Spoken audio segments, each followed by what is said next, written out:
You see the point, don't you? The wonderful world, the helicopter gunships. You see the point, don't you? That video, Good Morning Vietnam, Robin Williams, the DJ who spins the tracks and keeps the troops entertained every day, that video presents life as a problem, the contradiction between Louis Armstrong's lyrics and the images. We're offered, aren't we, two versions of reality, so that we end up with double vision. On the one hand, we see the violence and the bombs and the war, and we hear the drone of the helicopter, and we see the death and the fire. And on the other, we see this wonderful world, the colors of the rainbow, friends shaking hands, children playing, people farming the rice fields. Is there meaning in all this? Can we make sense of life? Which brings us to the book of Ecclesiastes, and the next in our series, Unlocking the Bible. What's the message of this book? Single sentence, perhaps this: the meaning of meaningless. We'd been married 3 years. We were saving up to get our own place. Everything was fine, I thought. Then he left me for someone else. What's the point of it all? I worked hard at school, went to college, passed my exams. Now I can't even get a job. What's the point of it all? He gave everything to that organization, 50 years of his life. He was so looking forward to his retirement. 6 months, that's all he had. Then cancer took him. What's the point of it all? She was bright, attractive, talented. The world was at her feet. And then something happened. Her mind, it just was scrambled. She was never the same again. What's the point of it all? So tell me. I go to work. I pay my bills. I come home. I eat. I sleep. I get up and drive to the office. That's my life. But what's the point of it all? That's the sort of conclusion which the person who wrote Ecclesiastes comes to in these opening paragraphs that Jess read. He calls himself, there in verse 1, the teacher, the words of the teacher. Now that may suggest that he was a collector of wise sayings, which he would then repeat publicly to congregations that were gathered for worship. Geholet is his Hebrew title, and that word means gatherer or assembler or collector. It's the same term used again in verse 12. I, the teacher, the assembler. And there, of course, in verse 12, it's given some kind of royal authority. I, the teacher, was king over Israel in Jerusalem, which is why many think that the book may well be an edited version of the life lessons of the fabulously wealthy and wise King Solomon. We could call him the experimenter, because what Solomon does in Ecclesiastes, he puts life into a laboratory and he tests it out. Thomas Edison, the famous inventor and scientist, conducted 50,000 experiments, all of which failed before eventually he succeeded with the storage battery. And when someone commented on his lack of results during all of that time, he replied, "Results? What do you mean? I've got lots of results. I've got 50,000 things I know don't work." Well, Solomon, the experimenter, hasn't quite got 50,000 things which don't work, but he's got a few. And he tells us at the beginning of chapter 2 some of those experiments in the laboratory of life, into the meaning and purpose of existence. Verse 1 of chapter 2, I thought in my heart, come now, I will test you, I'll experiment with pleasure to find out what's good. And then he tries laughter in verse 2, and then he tries wine, fine wines in verse 3. He tries business projects in verse 4. I undertook great projects. I built houses for myself, and so on and so on. He amasses wealth. He tries sex. And what are his findings? What conclusions does he arrive at? Well, there they are at the very beginning of his book. Verse 2 of chapter 1, meaningless. Meaningless. Utterly meaningless. Everything is meaningless. Now, if you're familiar with the old authorized King James Bible, then you will know that that verse is translated vanity, vanity. All is vanity. And that word crops up again and again in the book. There it is in verse 14. I've seen all the things that are done under the sun. All of them are meaningless, a chasing after the wind. Chapter 2, verse 11. Yet when I surveyed all that my hands had done and what I toiled to achieve, everything was meaningless, a chasing after the wind. Nothing was gained under the sun. In fact, 27 times in the entire book, that phrase, that word, vanity or meaningless, is mentioned. It literally means a vapor. Says the experimenter, life and everything connected with life is like a vapor. It's like chasing the wind or a bubble which when you catch it bursts. There's nothing there. So, is meaninglessness the meaning of life? Well, that is not in fact the ultimate perspective of the book of Ecclesiastes or the editor, even though it seems that way in the opening paragraphs. No, the real aim of the whole book is to show us what life is like without God. And the phrase which describes that is life under the sun. You've heard it several times already. It's a key phrase. That phrase crops up 30 times in the entire book. When you look at life from the perspective of ground floor level, it's going to be frustrating. It's going to be like chasing the wind. If we leave God out of the picture, we'll never make sense of life. Now, the author of Ecclesiastes knows that.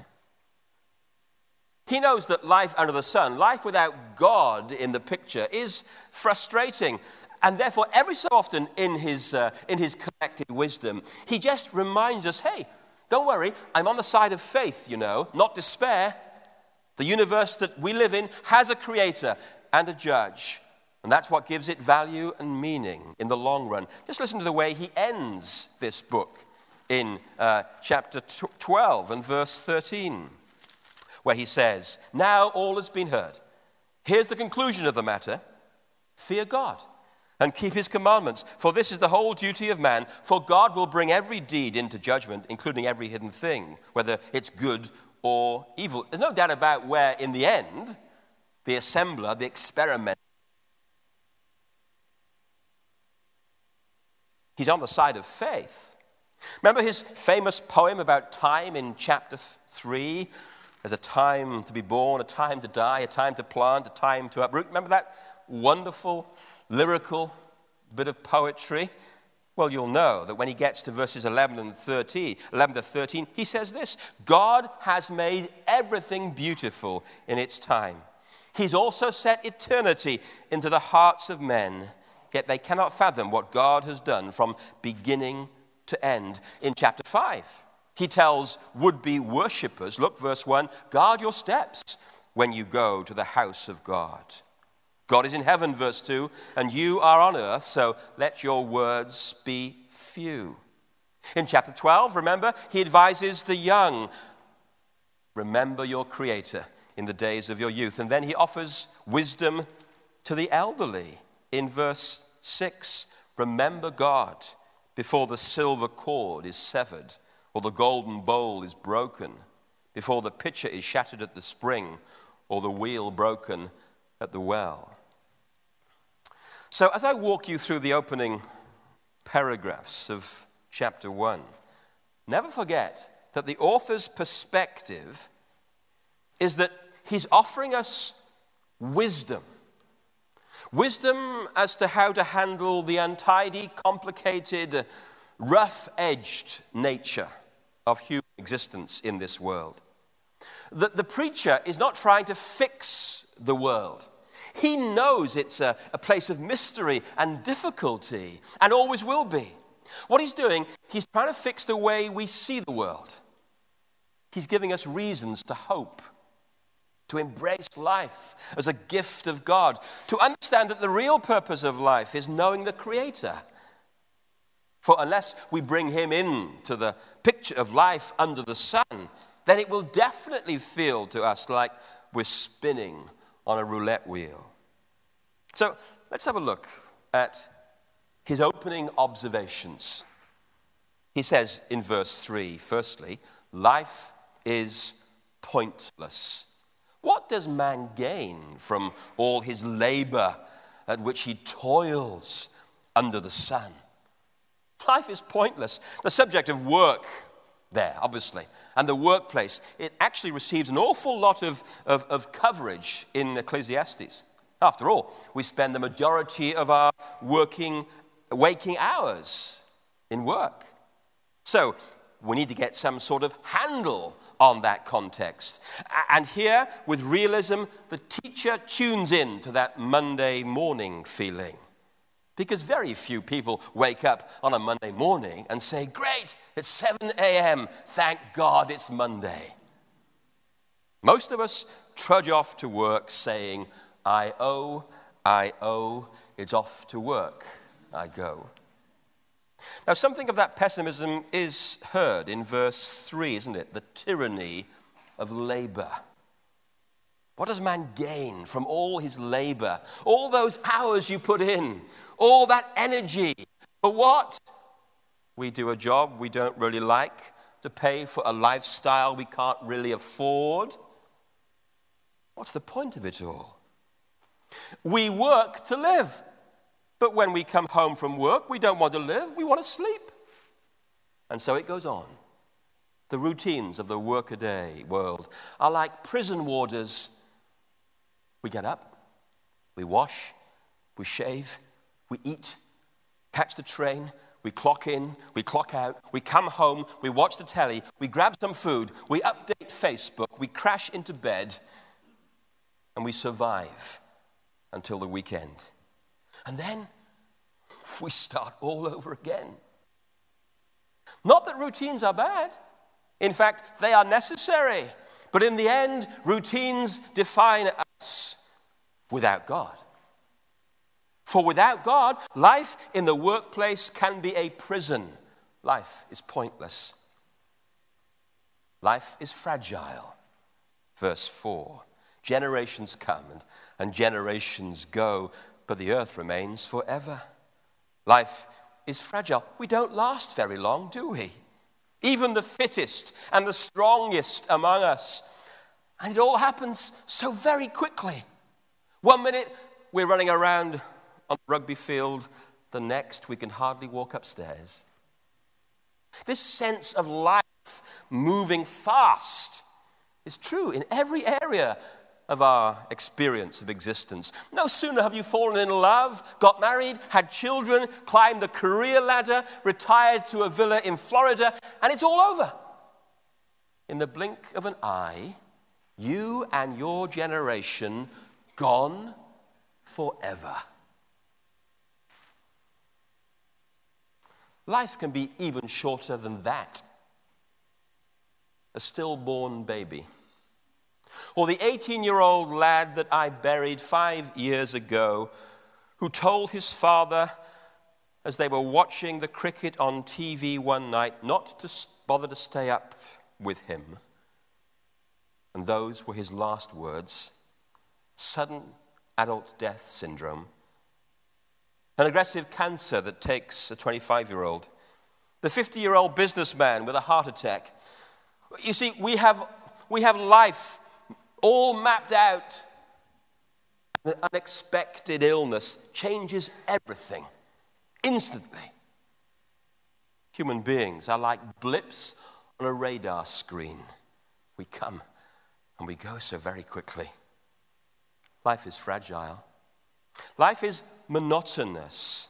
Look at the text 5 to 7. The sun rises and the sun sets and hurries back to where it rises. The wind blows to the south and turns to the north. Round and round it goes, ever returning on its course.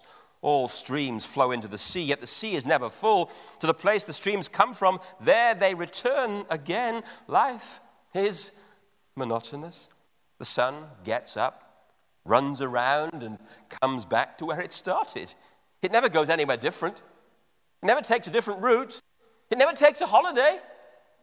Of course, if it did, we'd be in big trouble. The wind is just as monotonous. Where's the wind going?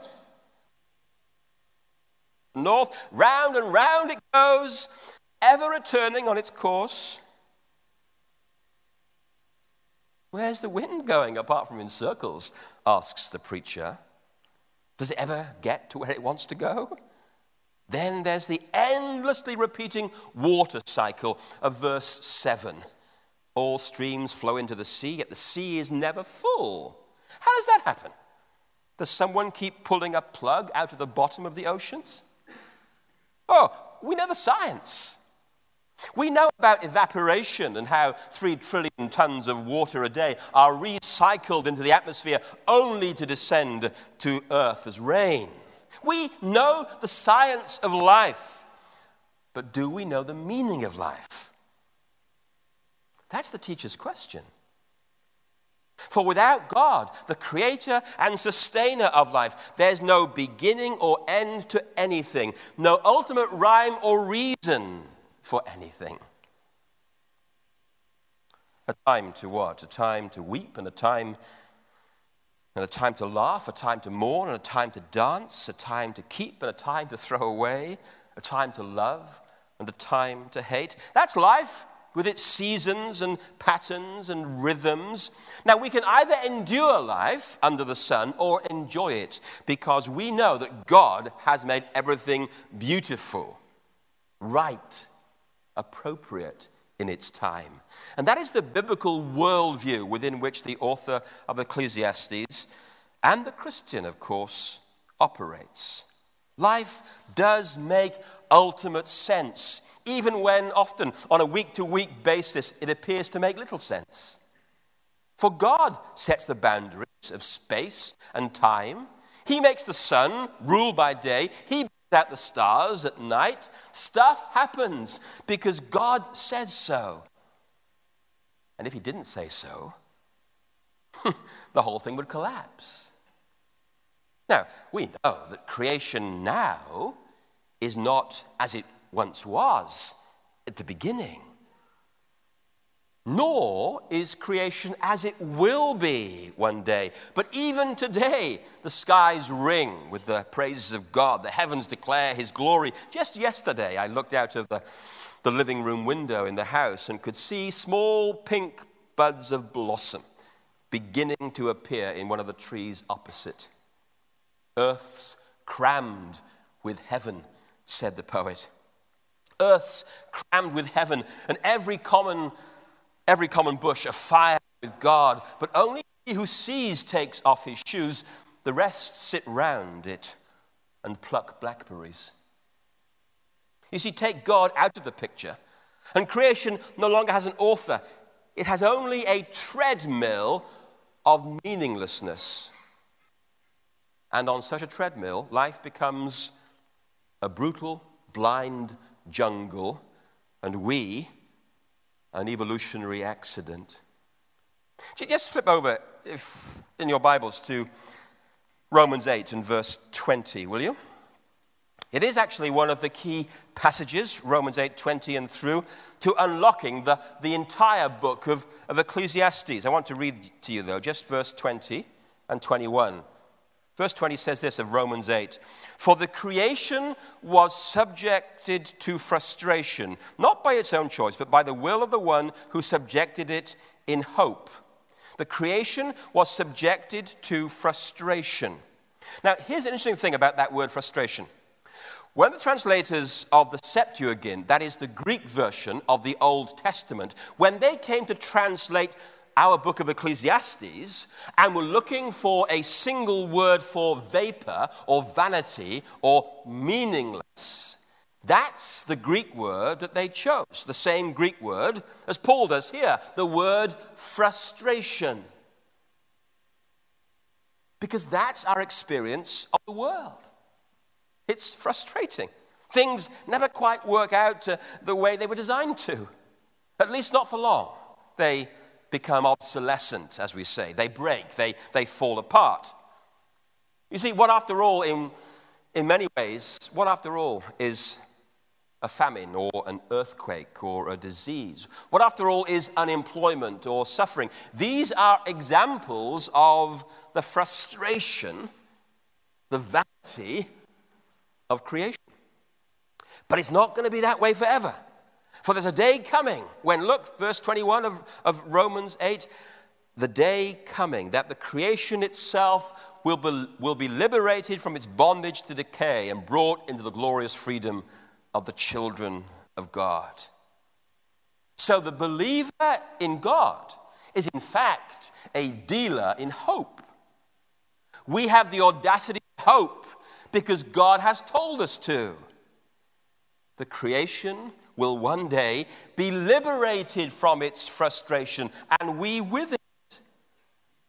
Now come back to Ecclesiastes then, and chapter 1, and this time, verse 8. All things are wearisome, more than one can say. The eye never has enough of seeing, nor the ear its fill of hearing. As we try to outmaneuver the frustration of life, as we try to find workarounds for our boredom by moving house or changing jobs or buying gadgets or a bit of retail therapy, what do we find as we try to outmaneuver the monotony of life? We find we're not satisfied. That's what we find. Life is insatiable. It's insatiable. The eye never has enough of seeing, nor the ear its fill of hearing. Life is insatiable. The changes we introduce make no real difference. We're on that hamster wheel, going nowhere fast. For life has an appetite that can't be satisfied. A man never earns enough. A woman is never beautiful enough. Clothes are never fashionable enough. Cars never fast enough. Relationships never romantic enough. Life is never full enough. There's always something better or bigger or newer or smarter or greener. We want fresh experiences to replace old, worn-out ones. We want to see further, have more excitement. And when we get there, we wonder, is that it? There must be more to life than this. The eye never has enough of seeing. That's life under the sun, without God at the center. Experimenting with life and interpreting experience in the absence of faith. Life, says the collector of wisdom, life is predictable. What has been will be again. What has been done will be done again. There is nothing new under the sun. Life is so predictable. You know, there is nothing original in life. It's all been done before. That's the teacher's point. Now, he's not dismissing the remarkable human ability to discover or invent things. But the fact is, folks, we're discovering what's already there. We are not creators. We are imitators. We are manufacturers. So says the teacher, there's nothing new under the sun. I've seen it all before. And the older I get, the more often I hear myself at least thinking that, if not saying that, I've seen it all before. So therefore, if you hang on to your clothes long enough, eventually they'll be back in fashion. Only now retro and vintage and classic. One final observation on life. Life is fleeting. Look at verse 11. Is there anything of which one can say, look, this is something new. It was here already long ago. It was here before our time. And then verse 11, there is no remembrance of men of old. And even those who are yet to come will not be remembered by those who follow. Life is fleeting. That verse, in a sense, echoes verse 4, generations come and generations go. But now, says the teacher, it's not just that time is short, so is our memory. There is no remembrance of men of old, and even those who are yet to come will not be remembered by those who follow them. All that was once so impressive in its day, all that was so exciting, so significant, so cool, what does it matter now? It's forgotten. It's long gone. We've thrown away the minutes of that particular phase of life. We're on to the next new thing now. All we have left are yellowing photographs and newspaper cuttings and old video footage, who leave a lasting impression, who merit a small footnote in history, an event that tilted the world on its axis, a 1066 or a 9/11 or a 1966, I guess, if you're English and you like football. But the vast majority of the past, its events and individuals will fly forgotten as a dream. That's the reality. And that is the meaning of life without God as our reference or anchor. Without God, we are left with a closed world that has come from nowhere and is going nowhere. And here we are, stuck on this speck of dust, spinning around the solar system, tilted towards the sun, waiting for climate catastrophe to submerge us beneath the rising seas, along with all our plans and hopes, achievements and prosperity. That's pretty much the hopeless philosophy of the 21st century. You can wrap it up in different ways, but it amounts to the same thing in the end. But is that the end of the argument? Well, many generations later, another wise teacher traveled around Israel, offering his wisdom. He says, for instance, what does it profit a man if he gain the whole world, but lose his own soul? But this preacher will do more than expose the pointlessness of life without God. He will, as the meaning of life and the source of true satisfaction. One day, he will talk to a woman by a well, whose empty water jar, which she carries every day, is a symbol of her empty life. And he will say to her, whoever drinks the water I give him will never thirst again. Jesus, the water of life. He will stand by the huge lampstands in the temple at Jerusalem, lit for the great religious festival of lights, and he will call out, I am the light of the world. Whoever follows me will never walk in darkness again. Jesus, the light of life.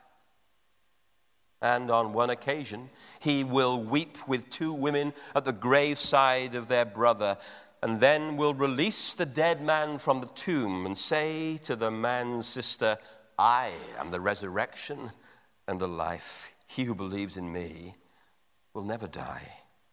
Jesus, the resurrection and the life. But the Jesus of the Gospels doesn't just talk. He doesn't just say amazing things. He does amazing things.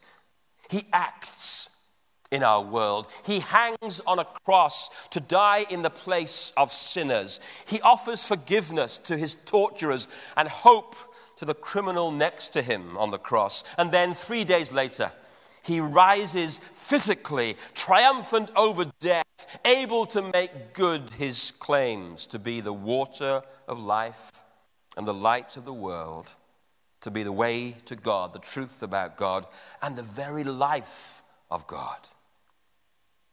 You see, the perspective of the Old Testament teacher in Ecclesiastes is that you can have life without God, but it won't make much sense at all. The New Testament perspective is that if you want life with God, then you can't have that life without Jesus. For Jesus is the key to life. To know him is to know God. And to know God is to know life in all its amazing fullness. Creation, Christ, and the cross. That's the theme of our song as the group come and take their places on the platform. It's a song that will take us into our communion time. Creation is singing the Father's song. Life in this world doesn't have to be meaningless. But the world, our world, your world, longs for Christ's return. For with Christ's return, there will be an end of our frustration. For with Christ's return, there is hope.